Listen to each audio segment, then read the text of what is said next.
Bonjour à toutes, bonjour à tous et merci de nous retrouver ce dimanche matin pour une nouvelle émission de Sagesse bouddhiste. Les maîtres zen préconisent, outre l'étude des enseignements, la pratique de zazen et des rituels. Car l'observance du rite au travers de formes transmises requiert une attention qui favorise la liberté de l'esprit et permet de s'ouvrir à d'autres valeurs. Que représentent alors plus précisément ces rituels? Quelle est la manière juste de les pratiquer? Existe-t-il une différence entre la façon dont ils sont enseignés au Japon et en Occident? C'est ce que je vous propose de voir avec notre invité, Laurent Stream. Laurent Stream, bonjour. Bonjour. Vous êtes traducteur, vous pratiquez le bouddhisme donc dans la tradition Zen Soto. Vous avez suivi une formation traditionnelle au Japon et vous pratiquez aujourd'hui au dojo Zen du Châtelet. Merci d'être avec nous aujourd'hui. Alors, pour commencer cette émission, Laurent Stream, est-ce que vous pouvez nous recontextualiser la place des rituels dans la tradition Zen Soto? Je crois qu'elle est très importante.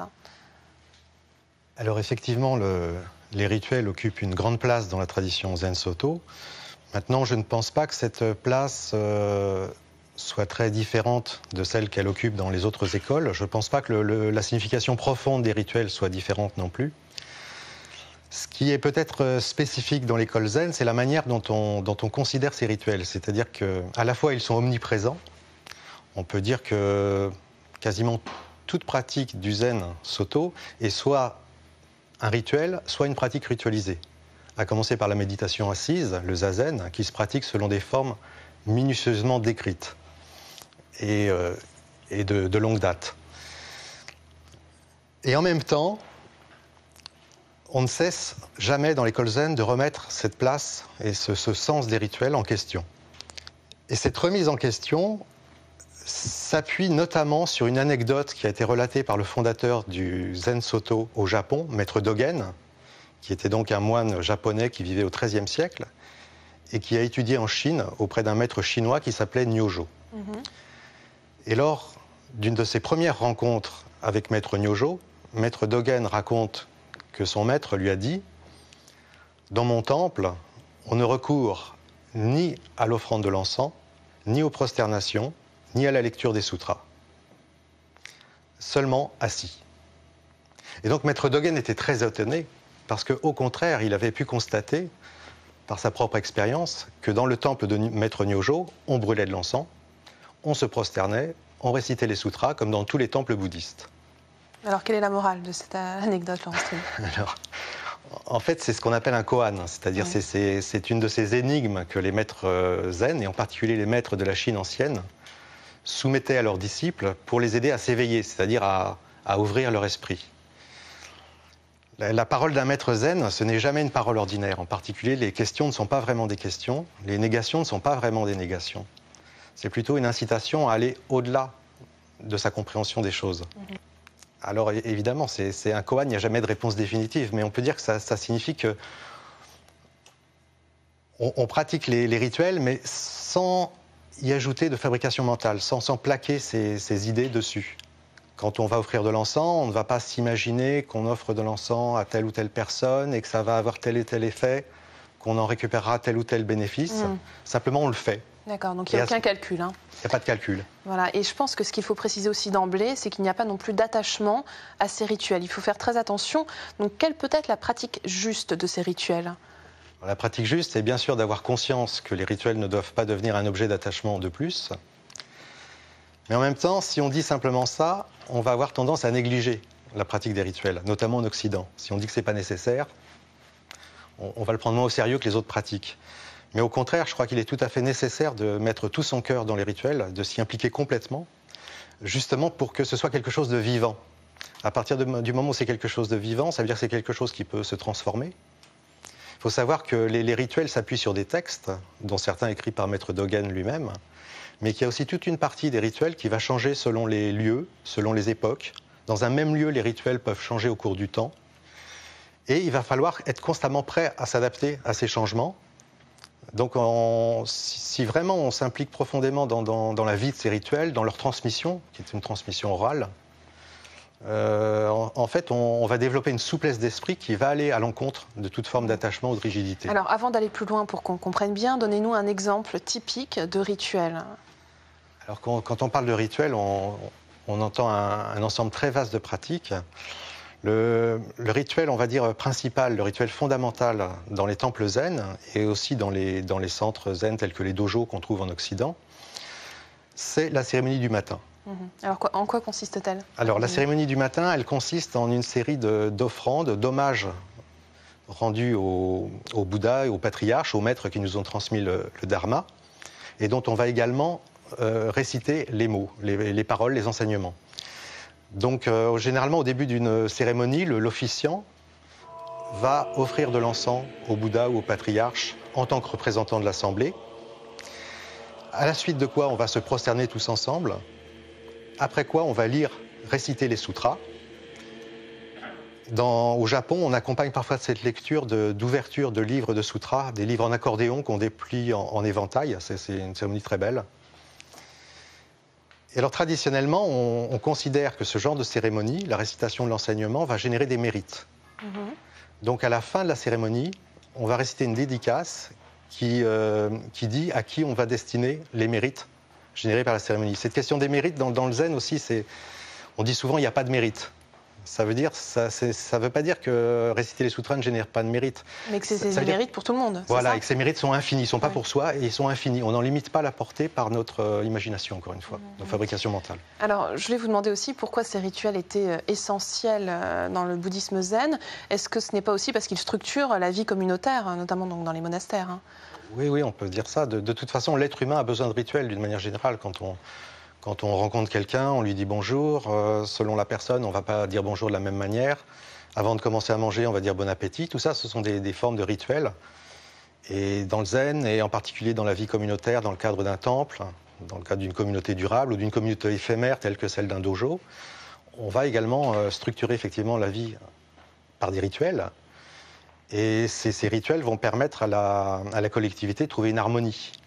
Donc ça sert de lien, en fait? Oui, en fait, les rituels, c'est un pont avec le quotidien. D'ailleurs, l'école zen a développé de très nombreux rituels liés aux différentes étapes de la vie quotidienne, en particulier des rituels pour la prise des repas. Il y a aussi des rituels pour la manière de se laver, de se raser le crâne. Mais aussi... Rien n'est laissé au hasard. Il y a une précision quand même dans les rituels zen qui est assez impressionnante, non?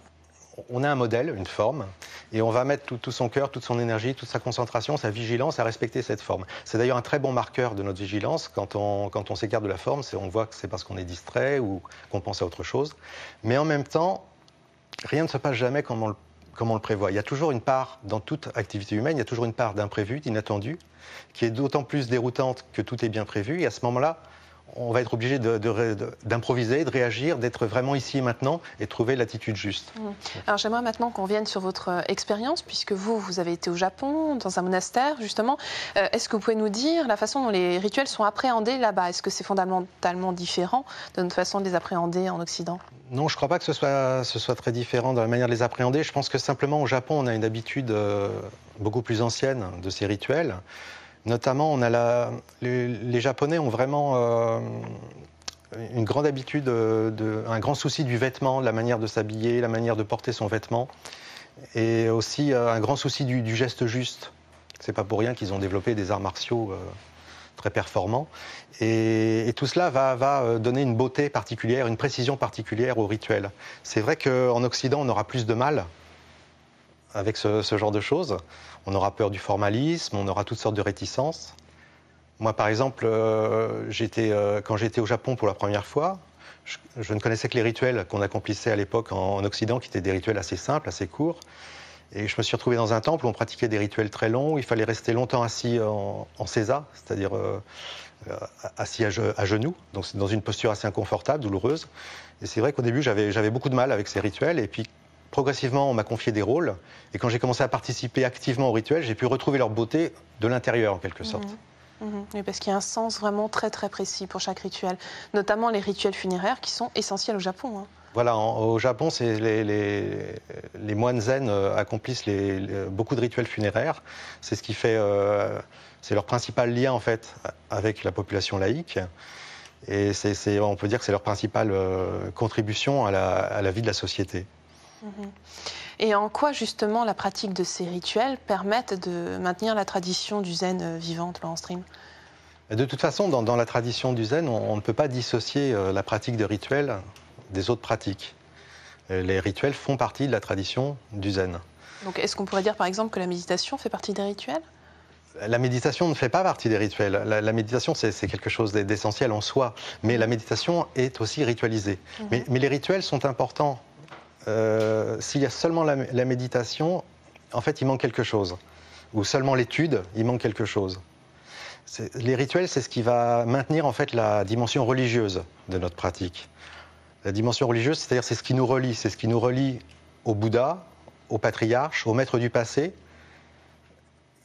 auxquels on rend hommage et qui eux-mêmes ont accompli ces rituels avant nous. Quand on accomplit un rituel, par exemple, si on accomplit un rituel face à une statue de Maître Dogen, on considère que Maître Dogen est véritablement là, qu'on accomplit le rituel avec lui. On vit dans une sorte d'éternel présent dans le moment du rituel. Et c'est donc ce qui va relier notre pratique à ses maîtres. C'est aussi ce qui va c'est ce qui va nous relier aux autres, puisque en méditation, par exemple, on est seul face au mur, pendant l'étude, seul face à un livre. Dans la relation avec le maître, seul avec le maître. Dans les rituels, on est véritablement avec les autres. Et ce qu'on fait bénéficie à tous. Donc c'est la pratique, on va dire, complémentaire, active, dynamique, qui va faire le lien avec la vie quotidienne. D'autant plus que la répétition joue un rôle essentiel aussi. En fait, les rituels, on peut dire que c'est une étude. Ouais. Donc cette étude, on l'approfondit en la répétant. Il y a une autre chose qui m'avait beaucoup frappé au Japon, c'est qu'on passe beaucoup de temps à s'entraîner pour les cérémonies. Et non seulement les rituels sont une pratique, mais les entraînements eux-mêmes sont une pratique. Et c'est l'occasion d'échanges. Il y a une qualité d'échange à ce moment-là entre les moines, entre les participants des rituels qui est très particulière. On peut arriver à trouver une vraie harmonie entre les gens, une harmonie profonde, quelle que soit la culture de chacun, quelle que soit sa nationalité, et même si on ne parle pas la même langue. Alors Laurent Stream, on peut se demander s'il existe une hiérarchie entre les différents textes qui décrivent la façon de pratiquer les rituels dans la tradition du zen.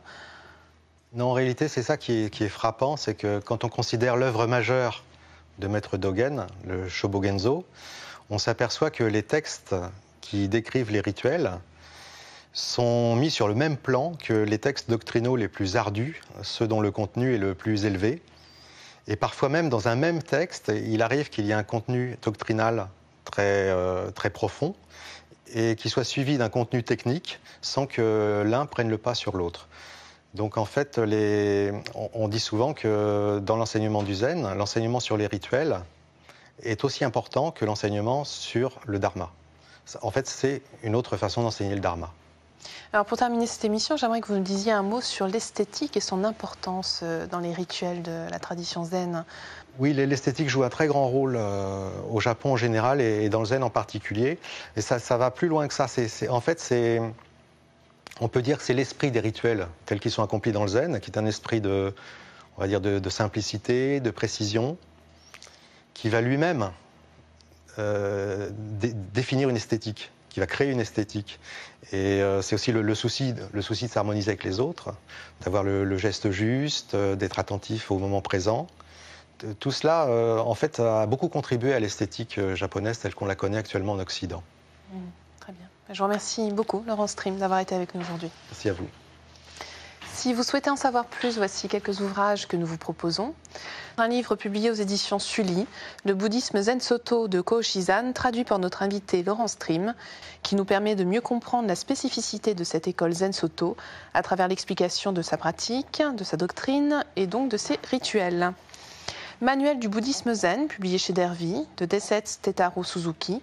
Vous y retrouverez le récit de différents aspects de la vie dans un monastère bouddhiste zen, avec des extraits de récitation de sutras, mais aussi le déroulement des cérémonies, ainsi que les différents supports de culte. C'est la fin de notre émission. Vous pouvez la revoir pendant toute une semaine sur le site internet de France 2 en consultant plus.fr, rubrique France 2. Merci à tous de votre fidélité. Je vous souhaite un très, très beau dimanche.